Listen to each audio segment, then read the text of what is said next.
Assalamualaikum warahmatullahi wabarakatuh. Saya Ahmad Rohim dari semester 7 kelas PAI C. Kali ini saya akan menyampaikan tugas dari Bu Robi atau Neng Robi, yakni tentang pemikiran pendidikan. Adapun kali ini saya akan menyampaikan pemikiran pendidikan menurut Imam Al-Ghazali. Sebelum kita masuk ke materi pembahasan, alangkah baiknya kita mengenal sedikit tentang biografi beliau Imam Al-Ghazali. Adapun nama lengkap beliau ialah Abu Hamid bin Muhammad bin Ahmad Al-Ghazali. Beliau lahir pada tahun 450 Hijriah atau 1058 Masehi. Beliau lahir di Ghazal di Tus, Khurasan. Jadi Khurasan sekarang disebut dengan negara Iran. Jadi Imam Al-Ghazali lahir di negara Iran. Beliau semasa kecil belajar ilmu pendidikan di kampungnya tersebut. Adapun pada usia 15 tahun, beliau belajar di kota Jurjan, yaitu kepada Syekh Abu Nasr untuk mengenyam pendidikan di beliau tersebut. Adapun setelah itu beliau pulang lagi ke kampungnya dan mengajar di kampungnya tersebut. Walaupun beliau mengajar di kampungnya tersebut, akan tetapi beliau tetap ingin belajar ilmu pendidikan lagi. Setelah itu beliau melanjutkan pendidikannya.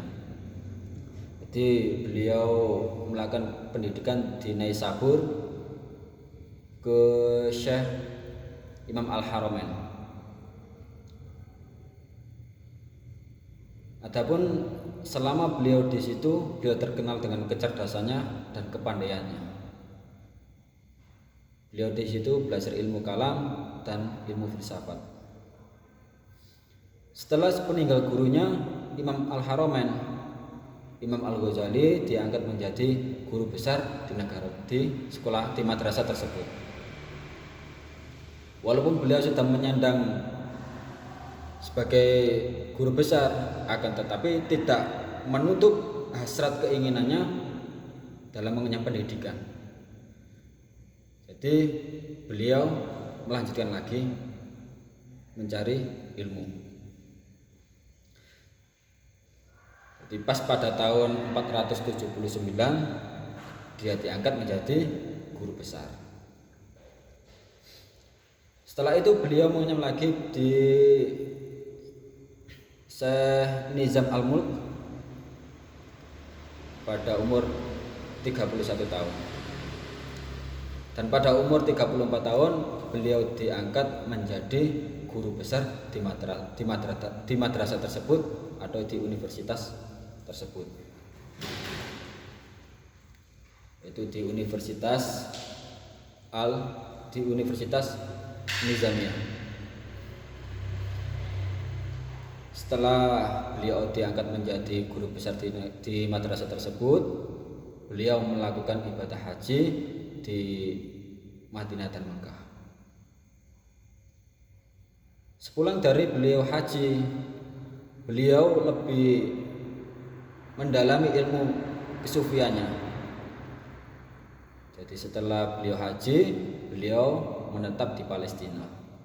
Selama di Palestina, beliau mendalami ilmu kesufiannya. Sehingga pada tahun 492 Hijriah beliau wafat di Palestina. Itu bertepatan umur beliau 53 tahun. Jadi itu sedikit biografi tentang beliau. Langsung kita masuk sedikit ke pembahasan materi.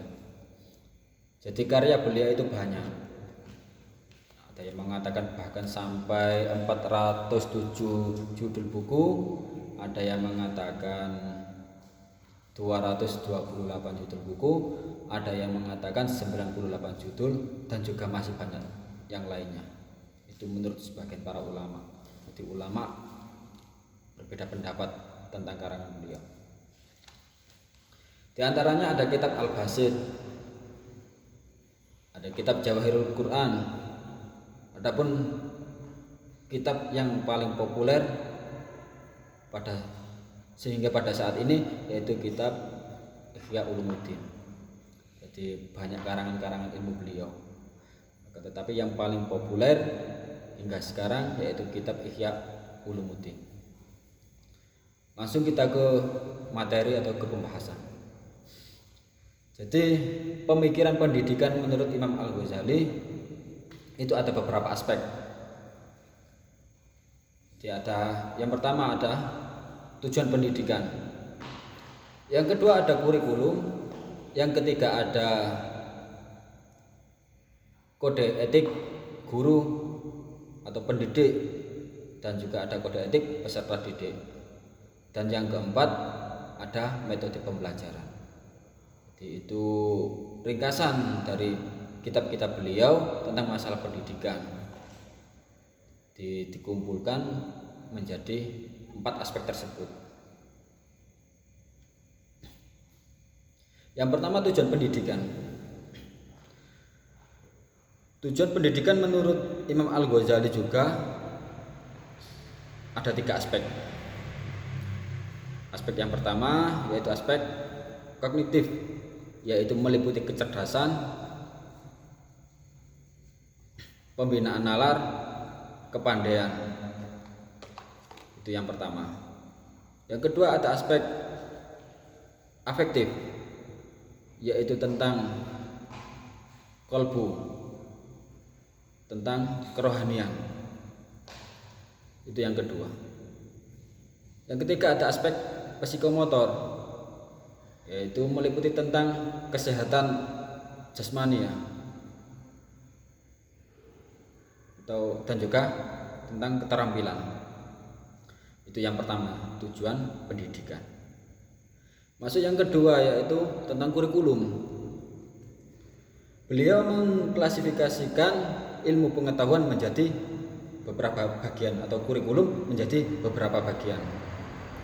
Yaitu yang pertama ada ilmu syariah, religi, dan juga ada ilmu non syariah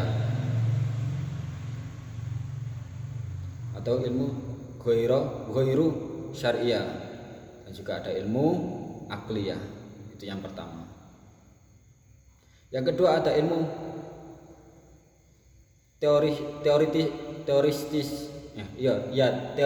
teoritis dan praktis.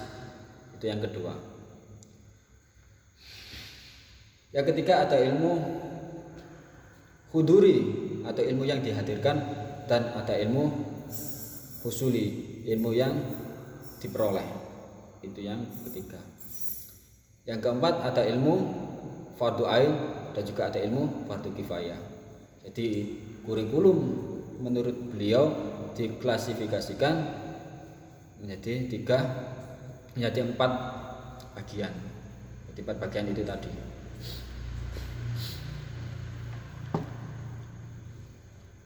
Kemudian masuk yang ketiga, yaitu kode etik pendidik dan juga peserta didik. Dalam pandangan Imam Al-Ghazali, sentral dalam pendidikan adalah hati. Sebab hati merupakan esensi dari manusia. Jadi semua itu tergantung pada hati. Walaupun orang itu cerdas, pandai, akan tetapi hatinya masih tidak bersih, besar kemungkinan ilmunya tidak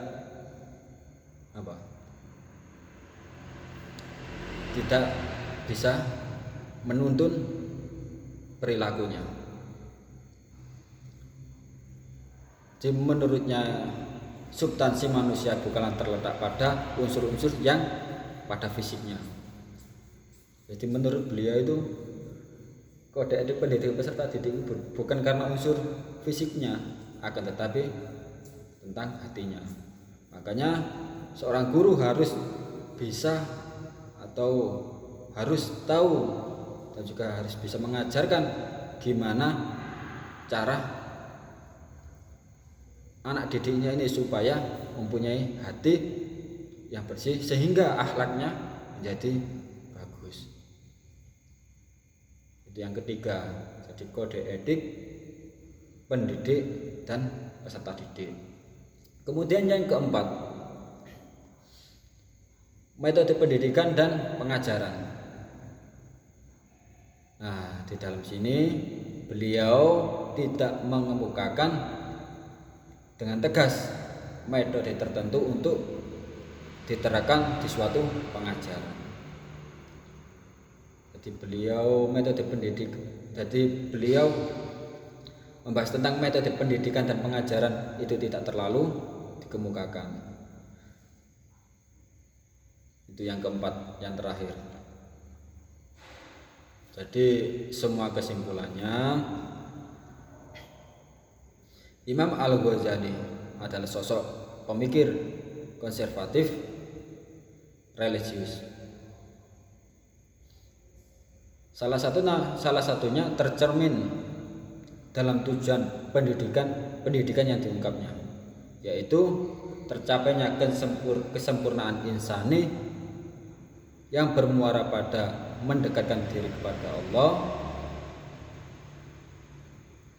dan kesempurnaan insani yang bermuara pada kebahagiaan dunia dan akhirat.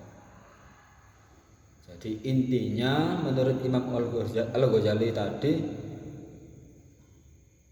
pendidikan atau ilmu itu tujuannya gimana untuk cara mendekatkan diri kepada Allah dan gimana caranya untuk tercapainya kebahagiaan dunia dan akhirat. Jadi semua itu hanya pada kalimat itu tadi. Jadi kesempurnaan insani yang bermuara pada mendekatkan diri kepada Allah dan kesempurnaan insani yang bermuara pada kebahagiaan dunia dan akhirat. Jadi semuanya itu tujuannya itu tadi hanya ingin mendekatkan diri kepada Allah dan ingin mendapatkan kebahagiaan di dunia dan akhirat. Jadi segitu materi yang bisa saya sampaikan. Apabila ada salah dan kurangnya, saya minta maaf yang sebesar-besarnya. Wabillahi wal taufiq wal hidayah. Wassalamualaikum warahmatullahi wabarakatuh.